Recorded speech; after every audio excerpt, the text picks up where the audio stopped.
So this is Jim. This is Jim. Yeah, I met you. Actually, I shook hands with you a couple of years ago, and you really stand out on the slopes. I've been meaning to chat with you. By the way, do you use the bar when you ride a ski lift? No, I do not. Okay. How come? Tell me about why. I'm a retired iron worker. I see. Nothing to working thousands of feet up. I see. So you're fearless. I wouldn't say that. Okay, yeah. So, speaking of your iron worker career, have you ever had any falls, any close calls? Several close calls. I never took a fall. Any known landmarks in the Pittsburgh area where you worked? PPG building was the tallest building I worked on. Oh, wow. I was joking when I said thousands of feet. So how did you transition into snowboarding?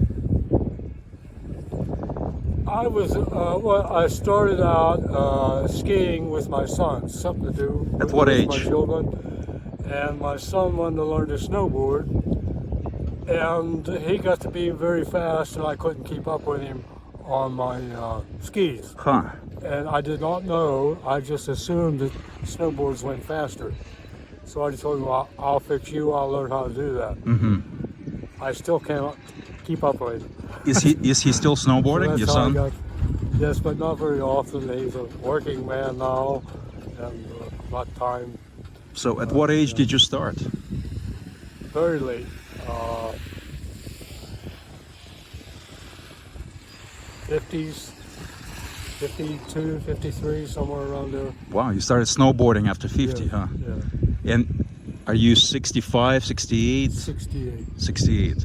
Now, this is your day 100, 101. 101. What do you average per season? I average, that's a hard one. I'll say a minimum is 100, and the highest is 120. 120? Yeah. Wow. That would be a good winter. Now, at the beginning of this season, you really got banged up on the left side of your face. I remember you talking about how you were bleeding, you Yes, crashed. I don't remember how it happened. I remember the phrase you used. You said you were bleeding like a stuck pig. It was right here at this lift too, wasn't it? Was it? Yes, I came out of I slipped it on the ice in the alley. Uh-huh. Yes, and I came down and asked the lift operators for a Band-Aid. They didn't have it. Yeah. Well, you've healed well. I don't see any scar on your cheekbone. I was just bleeding bad. It was not bad. I see. Well, I don't snowboard, so you've skied and you've snowboarded. Tell me about what the feeling is like. What's the difference? It's a different sensation. To me, it seemed like you could put more of your body into it, but that's not true because you can do that on your skis. So I'm going to have to say it's more in the way of how you put your body into snowboarding. It's more enjoyable for me. Now, I've heard people talk about the G-force when they're carving, when they're going into a turn. Is that something you also appreciate and experience, like that feeling of being grounded during the turn? I would agree with that. Yes. Okay. Now, you use a pole.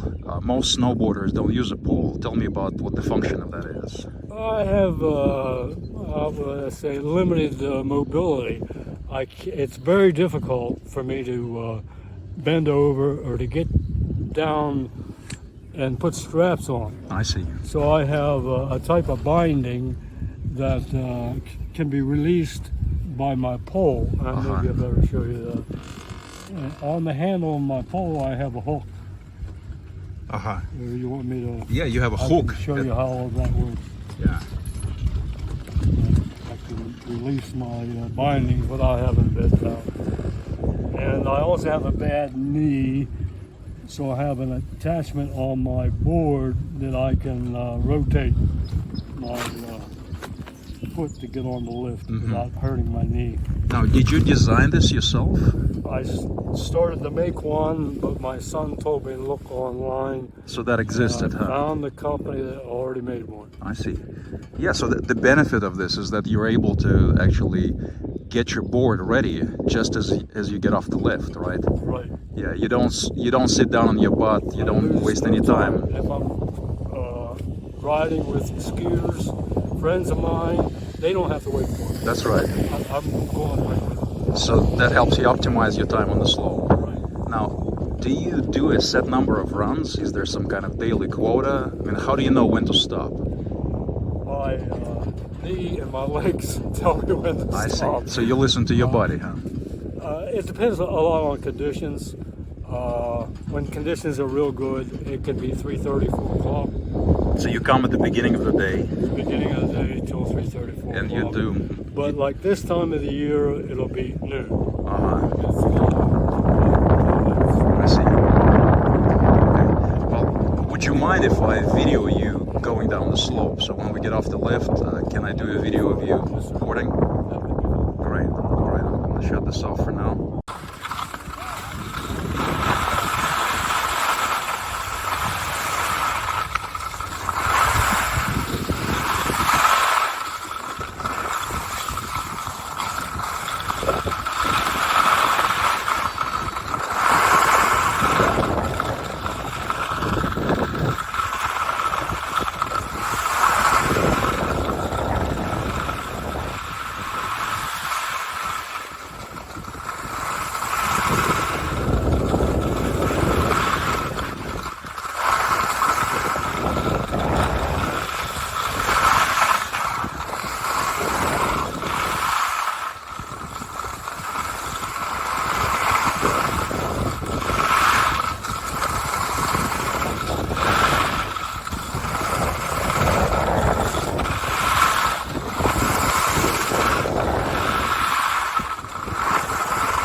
So Jim, Yes, sir.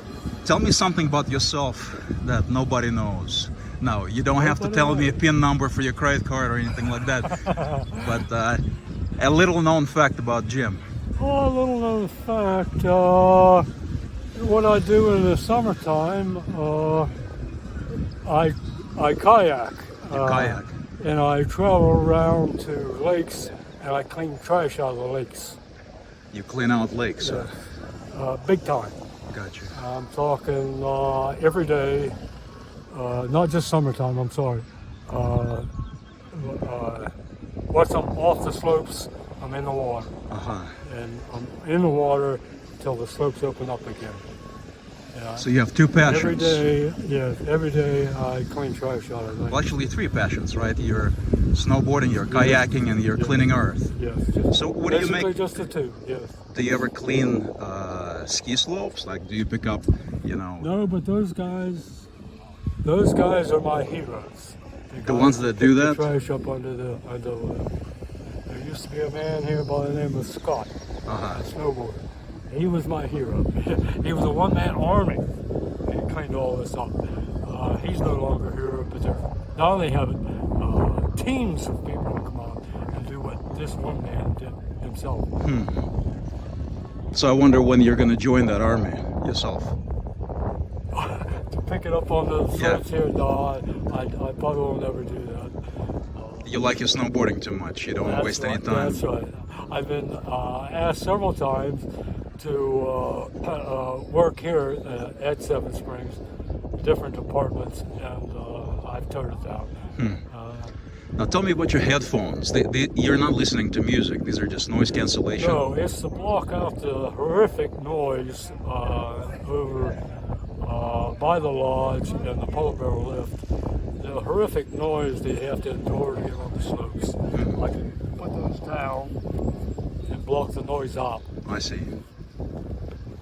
Now It is my big hope that Vail will change that policy, and it will no longer be like that. You're talking about music that's being blasted at the lift? I see. You're not talking about the sound of the lift, you're talking about the music. No, I the see. sound of the lift is just fine. The sound of the lift is the music of the winter, huh? I have seen it progress over the years, just being ramped up, ramped up, ramped up. More speakers, more speakers, more speakers. Louder, louder, louder, to the point it is today where probably, most likely, the people inside the condos, top of Wagner, can hear it in their homes. I see. I see. What do you make of that? Do you think it's some kind of marketing atmosphere, like a party place? It's definitely marketing. I was told that it's the marketing department is responsible for it. So I was very glad to hear that the marketing department is gone. They no longer exist. I see. Now, let me ask you this. Like when I ski, I listen to music, and I've noticed that when I'm going down the hill, the music disappears because the mountain requires all of my attention. Now, what's happening in your mind when you're snowboarding, when you're going down the hill? What's the state of the mind?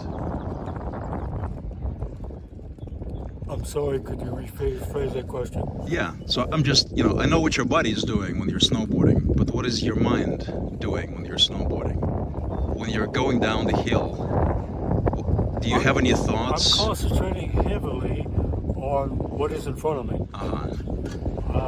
And what does that feel like? Because of my age, but I do not want surprises. I see. So you're being watchful, you're... Very watchful, yeah. And you're having fun, so it's pleasant vigilance. If I fall down, it's kind of a major deal for me to get back up again. I see. So I watch like a hawk. Gotcha. What's out in front of me. Do you experience that state as what is known as mindfulness? Have you heard that term, mindfulness? No, I'm not familiar with that term. Yeah, mindfulness means just being here now, kind of like living fully in the moment. Living fully in the moment. Yeah. I'm sorry, I don't understand the concept. Yeah. Do you feel like you're fully alive when you're going down the hill? Like you're totally in the moment, kind of like when you were an iron worker and there are no distractions? I agree with that, and it is exhilarating. Exhilarating. Yes, I think that's a good term, exhilarating. So it's kind of a natural high. Only I'm gradually, how do I want to put it, ebbing away from that exhilaration. Exhilaration is when you're going as fast as you can with great abandon, which I don't do anymore. But I still have exhilaration. Gotcha. But not to the degree. So you enjoy the adrenaline of that, the speed, the thrill. Adrenaline rush, yes sir. Yeah. There you go. So when do you plan to stop? You're 68. Are you gonna? I was thinking around 120. 120. Okay. Well, you seem to be in great shape. Yes. Other than things that don't work properly, yes, I'm in good shape. Yeah. Well, we're gonna be wrapping up the chat. Any parting remarks? Any final thoughts? For a potential viewer, maybe somebody who is reaching the age of retirement, perhaps, and they're wondering about what to do. Would you? Any skier or snowboarder I run across so many people that have quit snowboarding because their knees go bad, or skiers because their knees go bad. But with a snowboard, with that attachment I mentioned earlier, you do not have to quit. I see. That solves the problem. Gotcha. I highly recommend So snowboarding is a nice retirement for a skier. absolutely. I see. Well, I very much enjoyed the chat with you. And I love the look of your beard. It gets in the way sometimes. You're like the snowboarding Sasquatch.